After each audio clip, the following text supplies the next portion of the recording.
আশা করি তোমরা সবাই ভালোই আছো। আজকের আবার একটি ভিডিও নিয়ে তোমাদের সামনে চলে এসেছি। আমি আজকের করব ক্লাস 5-এর আমার গণিত থেকে তৃতীয় পর্যায়ক্রমিক মূল্যায়ন 2025-এর একটি মডেল সেট কোশ্চিন পেপার নিয়ে এসেছি উত্তর সহ। গত ক্লাসে আমি মডেল কোশ্চিন সেট একটি 1 নম্বর দেখিয়েছিলাম, আজকে 2 নম্বর একটি কোশ্চিন সেট দেখাচ্ছি। তাহলে প্রথমে 1-এর দাগে আছে, দেখো প্রশ্নগুলির সঠিক উত্তর দাও। 1 নম্বর করে 10টি প্রশ্ন করতে হবে। প্রথমেই দেখো, তাহলে লঘিষ্ঠ আকারে প্রকাশ করো।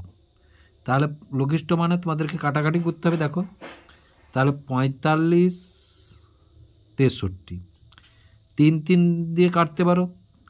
তাহলে 3 একে 3, 3 5 15, 3 2 3 1, আবার কাটতে পারো 3 5 3 7, তাহলে সমান কত 5 7। একবারে কাটতে পারতে 9 5 45, 9 7 63 হলো। এবার দেখো মিশ্র ভগ্নাংশে পরিণত করো। নিশ্চয়ই মনে আছে তোমাদের, মিশ্র ভগ্নাংশ মানে লবকে হর দিয়ে ভাগ করতে হবে। তাহলে 5 7 35, 8 থেকে 5 গেলে 3।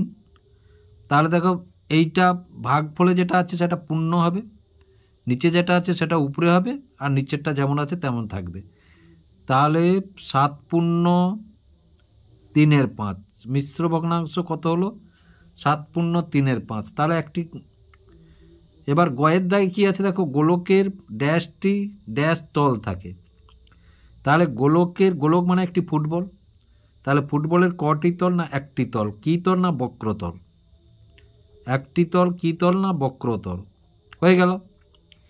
তারপরে দেখো 720 পয়সা সমান কত টাকা। 720 পয়সা সমান কত টাকা। তাহলে 720-কে যদি আমরা 100 দিয়ে ভাগ করি, যে 100 পয়সা মানে 1 টাকা, তাহলে 100 7 700। এবার দেখো 2 নামলো, 0 নামলো, ভাগ যাবে না, দশমিক দিয়ে দাও। দশমিকের ধরুন একটা 0 নাও, তাহলে 102 আবার 200। তাহলে এখানে কি লিখবে তোমরা 7.2 টাকা, 7.2 টাকা। এবার দেখো ত্রিভুজের 3টি কোণের সমষ্টি কত। একটি ত্রিভুজ মানে কটা কোণ, এই দেখো একটি ত্রিভুজ, তাহলে এটা একটা কোণ, এটা একটা কোণ, এটা একটা কোণ, যে আবার এটাও একটা ত্রিভুজ। তার আবার দেখো এটাও একটা ত্রিভুজ। যেমন ত্রিভুজ হোক না কেন, প্রত্যেক ত্রিভুজের কোণের সমষ্টি কত না 180 ডিগ্রি। তাহলে ত্রিভুজের 3টি কোণের সমষ্টি কত হলো না 180 ডিগ্রি হলো। এটা ডিগ্রি, এটা ডিগ্রির চিহ্ন। কাজের লোক সংখ্যা সময়ের মধ্যে কীরূপ সম্পর্ক। দেখো তোমার বাড়িতে একটা কাজ যদি 5 জন লোক 5 দিনে করে, তাহলে যদি লোক বাড়ানো যায়, ধরো 10 জন লোক করা হয়, তাহলে নিশ্চয়ই সময় কম লাগবে। তাহলে দেখো লোক বাড়লো, সময় কম লাগলো, তাহলে এটা কি, এটা কমলো ওটা বাড়লো, ওটা হচ্ছে বাড়লো, বা ওটা কমলো এটা বাড়লো। তাহলে এরূপ সম্পর্ক কি বলা হয় না ব্যস্ত সম্পর্ক। কি বলা হয় না ব্যস্ত সম্পর্ক, ব্যস্ত সম্পর্ক বলা হয়।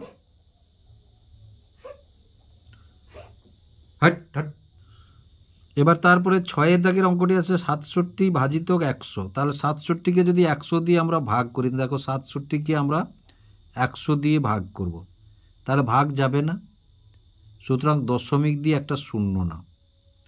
তাহলে 106 600, 7 0 নামলো, আবার যাবে না, দশমিক আছে যেহেতু প্রতি ধাপে একটা করে 0 নিতে পারবো। তাহলে 107 700। তাহলে সমান উত্তর কত হলো না একটা 0 মাঝ আগে দিয়ে দিলে দেখতে ভালো লাগবে। তাহলে এই এবার বদমাসের কথাটির ও কথাটির অর্থ কী। দেখো বিতে ব্র্যাকেট, ওতে কি অফ, ওতে হচ্ছে অফ, অফ মানে কি এর, অফ মানে কি এর। তাহলে এর অর্থ কি অফ সমান কি না এর। এবার দেখো একটি নিরেট অর্ধগোলকের তল সংখ্যা। নিরেট অর্ধগোলক বুঝতে পারছো তো, নিরেট অর্ধগোলক এর এটা হচ্ছে এই নিরেট অর্ধগোলক। তাহলে তল সংখ্যা একটি বক্রতল একটি সমতল, এটা সমতল এটি বক্রতল। তাহলে তল সংখ্যা কত 2টি, তল সংখ্যা কত হলো 2টি। এবার তো ড্যাশ সংখ্যাটি হলো প্রতিটি সংখ্যার উৎপাদক।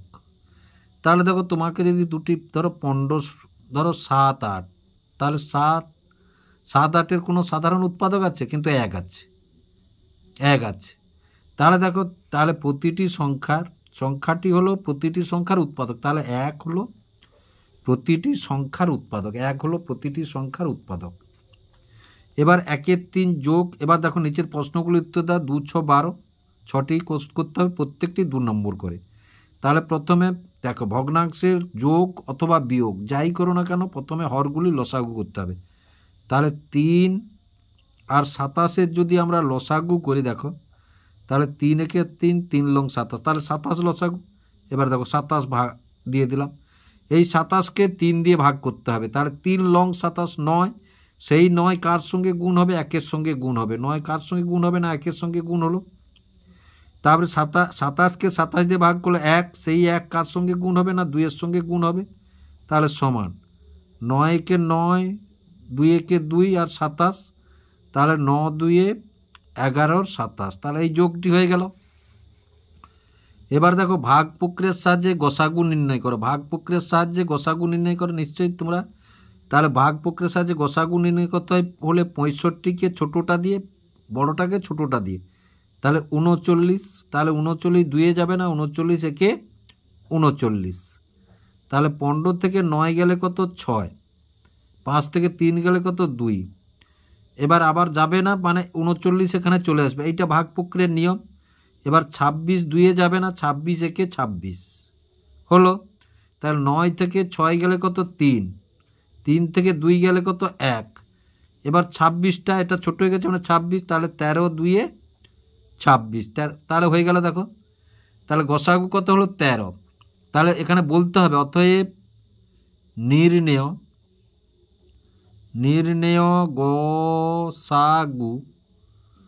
গসাগু সমান কত? 13। তাহলে বুঝতে পারলে।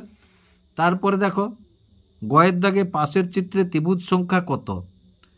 তার দেখো এখানে একটি ছবি আছে, তার ত্রিভুজ সংখ্যা কত? তাহলে দেখো, প্রথমে এটা এদিক দিয়ে একটা, দেখো এখানে কতগুলি ত্রিভুজ আছে তাকেও দেখো, এদিক দিয়ে একটা, এদিক দিয়ে একটা, আবার এদিক দিয়ে একটা, এদিক দিয়ে একটা, তাহলে কটি হলো? 4টা। প্রথমে কটা হলো? 4টা, এই 4টা। তারপরে দেখো, এদিক দিয়ে একটা, এদিক দিয়ে একটা, এটা একটা, এটা একটা, আবার 4টা। তাহলে আর তারপরে দেখো, এটা দুটো, 4টা, 4 2 6টা, 6 2 8টা, তাহলে কটা আর হলো? না, 8টা হলো। তাহলে কটা ত্রিভুজ হলো? না, 16টি ত্রিভুজ হলো। কটি? না, 16টি ত্রিভুজ। এখানে কটি ত্রিভুজ? না, 16টি ত্রিভুজ হলো।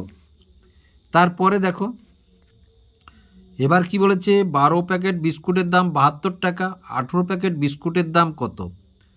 তাহলে প্রথমে লিখো, আমি করছি। তাহলে প্যাকেট আর দাম, প্যাকেট আর দাম।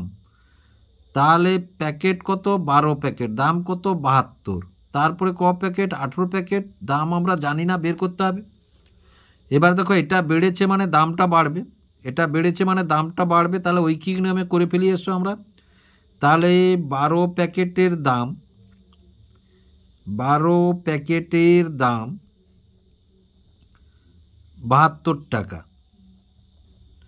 তাহলে 1 প্যাকেটের দাম তাহলে 72/12। 18 প্যাকেটের দাম তাহলে 72/12 গুণ 18।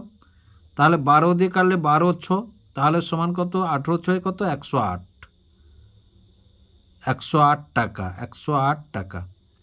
ভাষা লিখতে হবে, অতএব 18 প্যাকেট বিস্কুটের দাম, 18 প্যাকেট বিস্কুটের দাম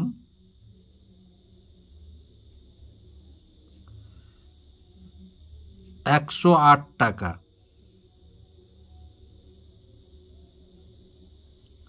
108 টাকা। এবার তারপরে দেখো, একটি বর্গক্ষেত্রের একটি বাহুর দৈর্ঘ্য 5 সেমি। বর্গক্ষেত্রটি রং করতে হলে কতটা জায়গা রং করব? তাহলে বর্গক্ষেত্রটি রং করতে হলে বর্গক্ষেত্রের ক্ষেত্রফলটি বের করতে হবে। তাহলে দেখো, আমরা কি জানি না, বর্গক্ষেত্রের ক্ষেত্রফল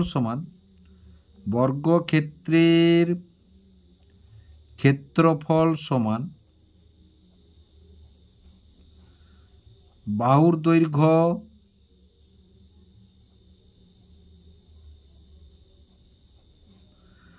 গুণ বাহুর দৈর্ঘ্য সমান কত? এখানে দেখো বাহুর দৈর্ঘ্য কত, বর্গক্ষেত্র মানে সব বাহুর দৈর্ঘ্য সমান, তাহলে 5 গুণ 5 এবং সেমি আছে মানে বর্গ সেমি হবে, বর্গ সেমি হবে, তাহলে সমান কত? 25 বর্গ সেমি, 25 বর্গ সেমি। তাহলে অতএব 25 বর্গ সেমি রং করতে হবে, 25 বর্গ সেমি রং করতে হবে, রং করতে হবে। হলো। এবার দেখো কি বলেছে না, 120 ডিগ্রি কোণ অঙ্কন করো এবং অঙ্কন চিহ্ন দাও। দেখো প্রথমে পেন্সিলের সাহায্যে একটি রেখা টেনে নিলাম আমরা, রেখাংশ টেনে নেওয়ার পরে দেখো এটা কম্পাসেও করা যায়, চাঁদাও করা যায়। তোমাদের জ্যামিতি বাক্সে এরকম একটি অর্ধগোলাকার বস্তু আছে যেটাকে চাঁদা বলা হয়। তাহলে দেখো এই যে এইখানটার সঙ্গে এইটা বসাবো আর এই রেখাটার সঙ্গে এইটা মিলিয়ে দেব,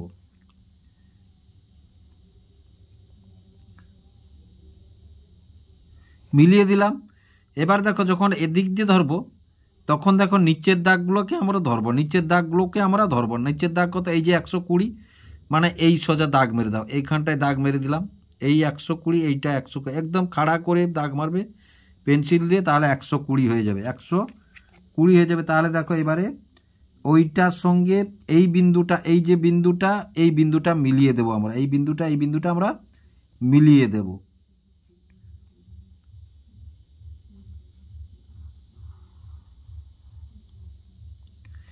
এই মিলিয়ে দিলাম আমরা। এবার অঙ্কন চিহ্ন দাও। এখন এটাকে নাম আমরা দিলাম এ, ধরো বি এবং সি, এ বি সি, এবং এটা কত ডিগ্রি কোণ না 120 ডিগ্রি কোণ তোমাদের লিখে দিতে হবে, 120 ডিগ্রি কোণ তোমাদের এভাবে লিখে দিতে হবে। তাহলে আশা করি বুঝতে পারলে।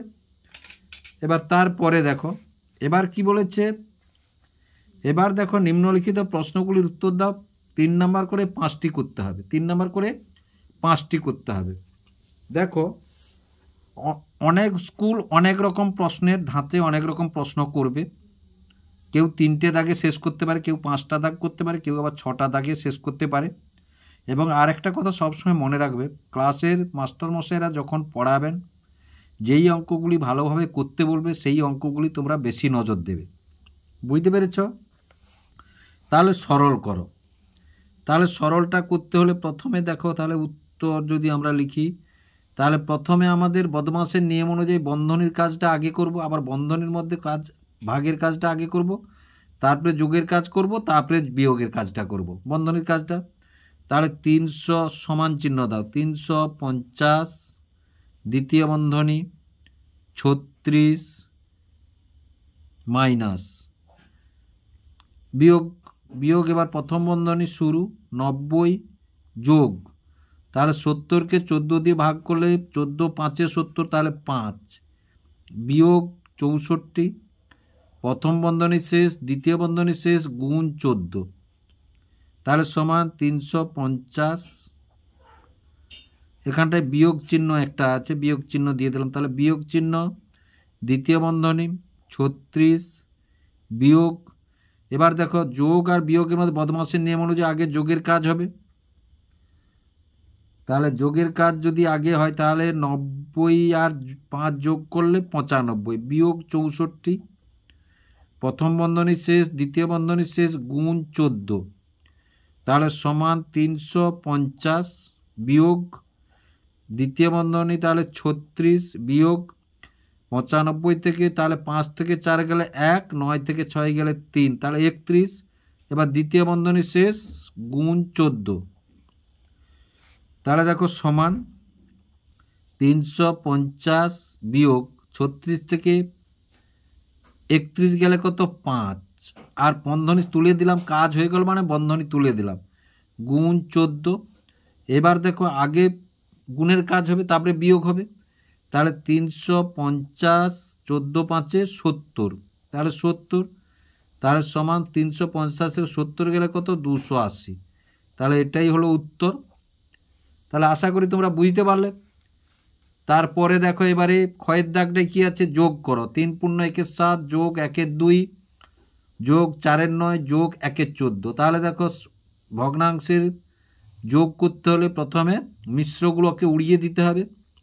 তাহলে মিশ্রগুলোকে উড়াতে হলে আমাদের দেখো, তাহলে প্রথমে 3 7 21, 1 যোগ করবো, তাহলে 22 7 যোগ 1 2 যোগ 4 9 যোগ 1 14। এবার ভগ্নাংশের যোগ বিয়োগের নিয়মে কি আছে না, প্রথমে হরগুলি লসাগু করতে হবে। তাহলে 7 2 9 14 লসাগু যদি করা যায়, প্রথমে দেখো এটা সাথে যাবে, তাহলে 7 একে এটা নেমে গেল, এটাও নেমে গেল, 7 2 14, 7 2 14। তারপরে দেখো 2 যাবে, তাহলে 1 1 9 1। তাহলে দেখো এবার দেখো, তাহলে 9 2 18, 18 9 126, 18 9 কত 126। তাহলে তো 7 2 14, 14 লং, তাহলে 9 4 36, 126। তাহলে 14 লং কত 126। তাহলে দেখো 126 এখানে বসিয়ে দিলাম আমরা। 126কে প্রথমে 7 দিয়ে ভাগ করো। তাহলে 126কে যদি 7 দিয়ে তোমরা ভাগ করো, 7 একে 7, 12 থেকে 7 গেলে 5, 7 8 56, 18, 18 কার সঙ্গে গুণ হবে 22-এর সঙ্গে গুণ হবে, তাহলে গুণ 22। তাহলে 2 8 16 6, 2 একে 2 একে 3, তারপরে 2 8 16 6, 2 একে 2 একে 3, তাহলে 6 6 3 9 396। কত হলো না 396।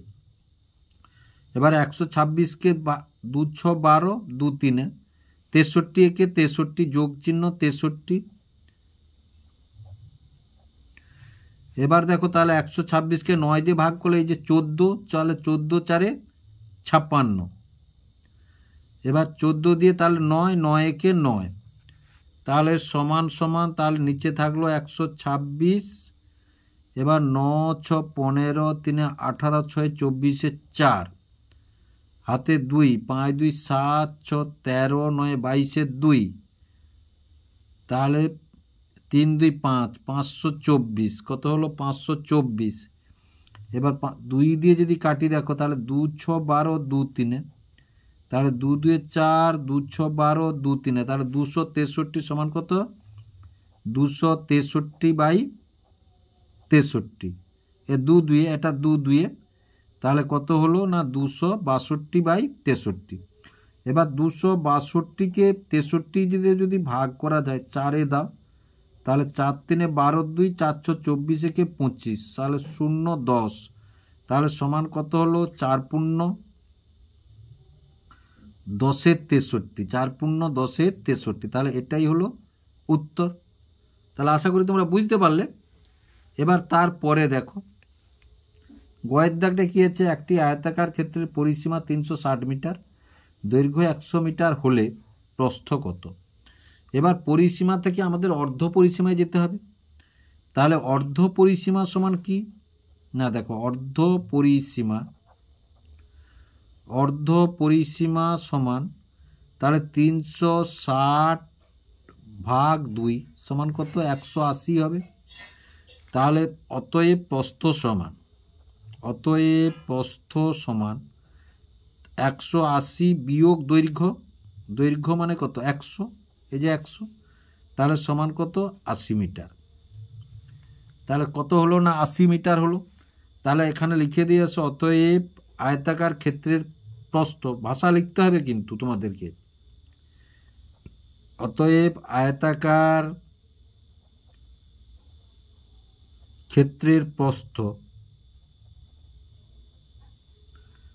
সমান কত 80 মিটার, সমান কত 80 মিটার। এবার দেখো একটি ঘরের দৈর্ঘ্য প্রস্থ যথাক্রমে 22 মিটার 16 মিটার, প্রতি বর্গমিটারে 2 টাকা হিসাবে মেঝেতে কার্পেট বসাতে কত ব্যয় হবে। তাহলে প্রতি বর্গমিটার মানে এখানে ক্ষেত্রফল বের করতে হবে। তাহলে দৈর্ঘ্য প্রস্থ আছে মানে আয়তাকার, তাহলে তোমাদের লিখতে হবে, ভাষাটি লিখতে হবে এবং তার সূত্রটি লেখা ভালো। তাহলে আয়তাকার ক্ষেত্রের ক্ষেত্রফল, ক্ষেত্রের ক্ষেত্রফল সমান দৈর্ঘ্য গুণ প্রস্থ বর্গ একক, যা একক থাকবে। তাহলে দৈর্ঘ্য কত বলেছে 22, প্রস্থ কত বলেছে না 16, এবং একক কি আছে মিটার মানে বর্গ মিটার। এবার বুঝতে পারছো, তাহলে বর্গ মিটার। তাহলে 22কে যদি 16 দিয়ে গুণ করা হয়, 6 2 12, 6 2 12 একে 13, 1 2 2, 1 2 2, তাহলে 2 3 2 5, 2 একে 3, 352। তাহলে সমান কত 352 বর্গ মিটার। প্রতি বর্গ মিটার কত 200 টাকা করে। তাহলে খরচ পড়বে বা ব্যয় হবে, খরচ পড়বে তাহলে 352 গুণ 2, তাহলে 2 2 4, 2 5 10 0, 2 3 6 7, 704 টাকা। তাহলে অতএব মেঝেতে কার্পেট বসাতে, মেঝেতে কার্পেট বসাতে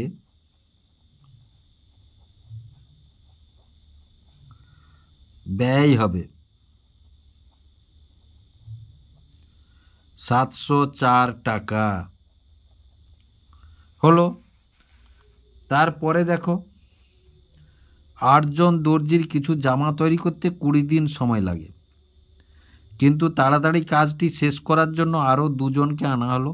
এখন তারা কতদিন কাজটি শেষ করবে? দেখো ওই কিছু জামাটা সব জায়গায় একই আছে, ওই কিছু জামার পরিমাণটা নেই, সুতরাং জামাটা আমরা এখানে ধরব না। তাহলে এখানে প্রথমে আমরা জন লিখব, জন, আর এখানে লিখব দিন। তাহলে প্রথমে কত 8 জন ছিল, 20 দিন, আরও 2 জন আসছে, মানে 8 যুক্ত 2 মানে 10 জন কত দিনে করবে।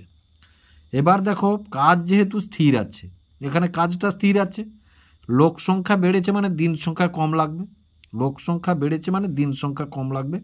তাহলে ঐকিক নিয়মে যদি আমরা করি অঙ্কটি, দেখো তাহলে 8 জন লোক তৈরি করে 20 দিনে, একজন লোক তৈরি করে, তাহলে যেহেতু এটা ব্যস্ত তাহলে দেখো 20 গুণ 8 দিনে, আর 10 জন লোক তৈরি করে, তাহলে 20 গুণ 8 বাই 10, তাহলে 10 2 20, তাহলে 2 আসতে 16 দিন। কত দিন? 16 দিন। তাহলে অতএব 10 জন লোক 16 দিনে তৈরি করবে, 16 দিনে তৈরি করবে।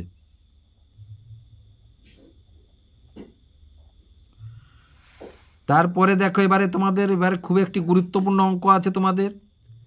প্রশ্নটির সঠিক উত্তর দাও। একটি করতে হবে 5 নাম্বার চিত্রলেখের অঙ্ক। তাহলে এই চিত্রলেখের অঙ্কটি করতে হলে তোমাদেরকে দেখো প্রথমে কৃষ্ণনগরের একজন মৃৎশিল্পীর একটি সপ্তাহের প্রতিদিনের মাটির পুতুল তৈরির সংখ্যা নিচে চিত্র লিখতে দেওয়া হলো। একটা চিত্র মানে 20টি পুতুল, একটা চিত্র মানে 20টি পুতুল। তাহলে দেখো সোমবার আছে 5টা চিত্র, মঙ্গলবার আছে 6টা চিত্র, বুধবার আছে 4টা চিত্র, বৃহস্পতিবার আছে 7টা চিত্র, শুক্রবার আছে 4টা আর অর্ধেকটা, শনিবার আছে 4টা অর্ধেকটা, রবিবার আছে 4টা অর্ধেকটা। তার এখানে প্রশ্নগুলো কি কি করেছে দেখো। রবিবার কতগুলো পুতুল তৈরি করেছেন, তাহলে রবিবার 1টি 2টি 3টি 4টি 5টি, 5টা মানে 5 20, দেখো 5 গুণ 20 সমান কত 100, তার সঙ্গে অর্ধেকটা মানে 10, মানে তাহলে 100-র সঙ্গে 110 যোগ করলে 110টি, তাহলে কটি না 110টি, 110টি। বুঝতে পারলে, মানে একটা ছবি মানে তো 20টা, মানে 5টা ছবি মানে 100টা, আর অর্ধেকটা মানে 20-র অর্ধেক 10। তারপরে দেখো শুক্রবার কতগুলো পুতুল তৈরি করেছে দেন। শুক্রবার 1টি 2টি 3টি 4টি, 4টি মানে 4 গুণ 20 মানে কত 80। এবার 80-র সঙ্গে কত যোগ হবে, হাফ মানে 10, তাহলে 80 যোগ 10 সমান কত 90টি। তাহলে শুক্রবার কটি না 90টি। এবার দেখো রবিবারে শুক্রবারের তুলনায় কতগুলো পুতুল বেশি করেছেন, তাহলে 110 থেকে 90 বাদ দিলে আমাদের 20, তাহলে 20টি পুতুল বেশি তৈরি করেছে। এইভাবে উত্তর দিলে তোমাদের হবে। কবে সবচেয়ে বেশি সংখ্যক পুতুল তৈরি করেছেন, তাহলে কোন দিন ছবি বেশি আছে না বৃহস্পতিবার ছবি বেশি আছে। তাহলে 1টি 2টি 3টি 4টি 5টি 6টি 7টি, তাহলে 7টা 20 মানে কত 140টি। কত 140টি। দেখো তাহলে বৃহস্পতিবার 140টি। তারপরে দেখো কি আছে, কবে সবচেয়ে কম পুতুল, তাহলে কোন দিন সব থেকে ছবি কম আছে মানে চিত্র কম আছে না শনিবার সব থেকে চিত্র কম আছে। দেখো 1 2 3, 3 মানে 3 20 মানে 60, 60-এর সঙ্গে যোগ হবে কত অর্ধেক মানে 10 মানে 70টি। কটি 70টি। তাহলে কবে সবচেয়ে না শনিবার, কবে না শনিবার কটি না 70টি, শনিবার কটি না 70টি। তাহলে বুঝতে পারলে এই যে চিত্রলেখ, একটি চিত্রলেখ কিন্তু এবারে তোমাদের পরীক্ষায় পড়বে। এবার দেখো ঘনবস্তু কাকে বলে, 4টি ঘনবস্তুর নাম লেখো। তাহলে ঘনবস্তু কাকে বলবো আমরা না, যে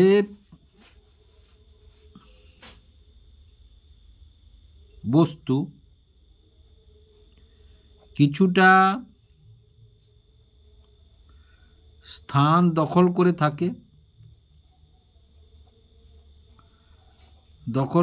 থাকে এবং আকার পরিবর্তনে বাধা দেয়। আকার পরিবর্তনে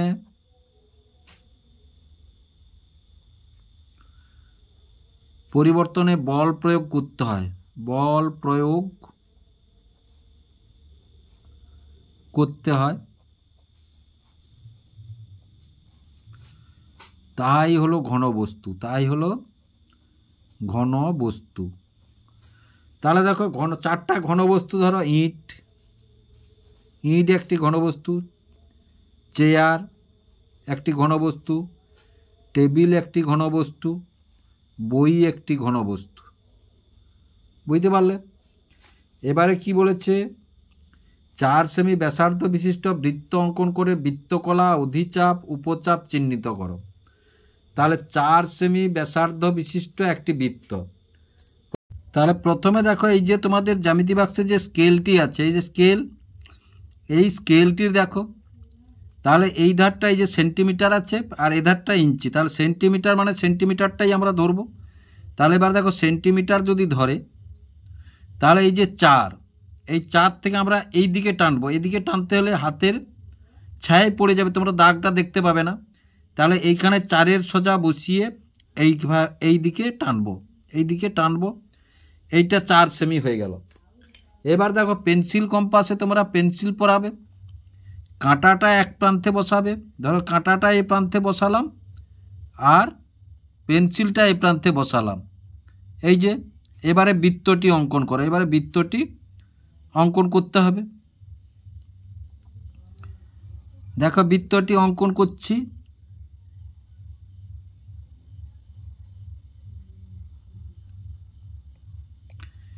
এই বৃত্তটি অঙ্কন হয়ে গেল। এবার বলেছে কি তোমাদের না বৃত্তকলা অধিচাপ উপচাপ। ধরো এইখান থেকে এটা ব্যাসার্ধ তো 4 সেমি, এটা লিখে দিবে 4 সেমি, 4 সেমি। এখান থেকে ধরো এইখান থেকে আবার এই কেন্দ্র থেকে একটা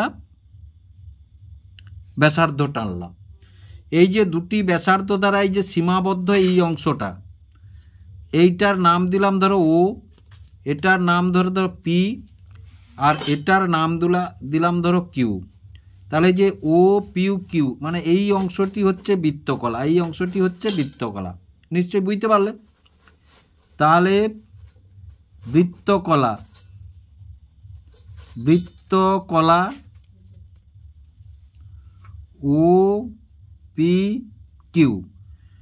তারপরে দেখো আরও একটি অংশ দিয়ে দিলাম, ধরো এখানে আর দিলাম। তাহলে এই যে পরিধির এই অংশটা, এইখান থেকে এইখান পর্যন্ত যে অংশটা পি কিউ আর, এটা হচ্ছে উপচাপ, এটা হচ্ছে উপচাপ P Q R. P Q R মানে ছোট, বাকি যে এই গোটা বড়টা অংশটা আছে এটা অধিচাপ। তাহলে ছোট বৃত্তচাপটি হচ্ছে উপচাপ আর বড় বৃত্তচাপটি হচ্ছে অধিচাপ। তাহলে এখানে ধরো একটা নাম দিলাম এ, তাহলে আর এ পি। তাহলে অধিচাপ কি হলো না আর এ পি, অধিচাপ। তাহলে অধিচাপ হলো আর এ পি। তাহলে নিশ্চয়ই বুঝতে পারছো বৃত্তকলা কি না দুটি ব্যাসার্ধ দ্বারা সীমাবদ্ধ অংশ, দুটি ব্যাসার্ধ দ্বারা সীমাবদ্ধ অংশকে আমরা বৃত্তকলা বলবো। আবার দেখো পরিধির ছোট্ট বৃত্তচাপটিকে বলবো উপচাপ আর বড়টিকে বলবো অধিচাপ। নিশ্চয়ই বুঝতে পারছো। তাহলে আশা করি ভিডিওটি তোমাদের ভালো লাগলো। যদি ভালো লেগে থাকে ভিডিওটিকে লাইক এবং শেয়ার করবে ও চ্যানেলটিকে অবশ্যই সাবস্ক্রাইব করবে নতুন নতুন ভিডিও পাওয়ার জন্য।